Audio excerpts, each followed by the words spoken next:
Does the world seem out of control to you? Does it seem like the Star Trek world of no war and no hunger, no disease, no famine is just around the corner? Does it seem like we're just waiting for the last problem to end, and then the utopian world that we've all been promised is coming is just right around the corner? Does it seem like it's right there? Yeah, it doesn't seem that way to me either. In a lot of ways, the world in which we're living seems less secure. It seems less inviting. It seems more hostile, and it seems more troublesome than almost any time that I can remember in the past 50 years. The world does not seem like we're heading towards a utopia where everything is just going to get along. It seems like what we're heading into is a world of increased trouble and strife. How do we operate in a world like this? How do we find our way? I think what we have to first recognize is that in a lot of ways we're in what's called a liminal time. Liminal is just a fancy word for doorway. We are simply living in a time that is in between times. We are moving from one kind of a phase into another. Now, I think in a lot of ways, you could argue that we've been in this liminal doorway since, say, the 1960s. In a lot of ways, our culture has been, and our world has been increasingly unsettled since the 1960s. We're moving out of a world of security and certainty into a world of uncertainty and insecurity. I remember in 1996, some friends of mine from college and I went and watched Independence Day. And in this movie, they blew up the White House. And as they blew up the White House, I remember thinking how shocking it was and how amazing it was that they had blown up this White House.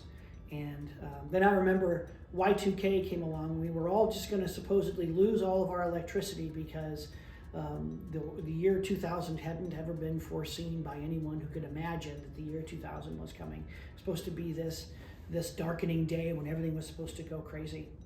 And then in 2001, I remember when the towers fell. I remember where I was and what I was doing when those twin towers fell in New York City. And in a lot of ways, that felt like the end of the world. So I think a lot of people sense that where we're at right now is in a transitionary phase. We're transitioning from one form of a world into another form of a world that seems very uncertain and unclear. Movies like The Walking Dead, 2012, Greenland, these movies seem to imply or even just outright state that the end of the world is coming and that we better be ready for it. Well, I think this is a symptom of a culture and a world that in a lot of ways is increasingly unstable and unsure. We've seen with the government responses to massive problems like Katrina, to massive problems like the eruption in New Zealand, problems like in Morocco and Sudan, where the world has erupted, and in a lot of ways, governments have failed to be there. They're more interested in protecting their own personnel, protecting their own people, than they are in actually helping people who've been caught up, like, say, for example, in the Maui fires. We have found there's a lot of people who are just skeptical in the way that the government has taken care of this whole thing. Well, what do? Do you sit there and point fingers and complain, or do you try to find options? Do you try to find ways in which you can make a difference in the world? I'm the CEO of Wish Incorporated. And what we did is we started this organization as a way of helping communities deal with problems and crises that are coming up that our world seems increasingly incapable of handling. Now, the objective here is not to have us be the solution to all of these problems, but for us to be a small part in the solutions to all these problems.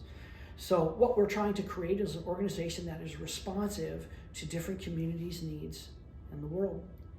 So as you can look down below in the photographs below, we've spent the last 7 months in Ukraine helping communities, working with communities that are there, helping them build houses for people whose homes have been destroyed, working with communities who are trying to bring food to people who are all along that Donbass line in Ukraine, trying to help them find ways in which they can serve people, not taking a role in the conflict, but trying to find ways in which we can insert ourselves in the aftermath of this conflict and be a service to people who are in need.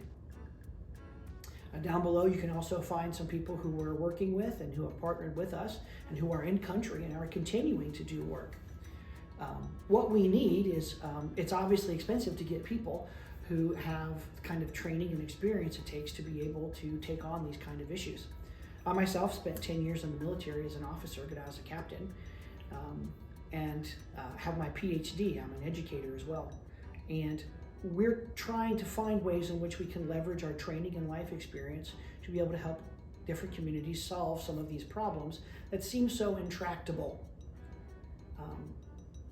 So if you're interested in what we're doing, if you're interested in seeing more about what we're doing, you can keep track of us here. We're a brand new organization just starting off in the world, trying to be responsive to the needs of the world and help us make a difference to bring the light of faith and hope into the darkest places of the world.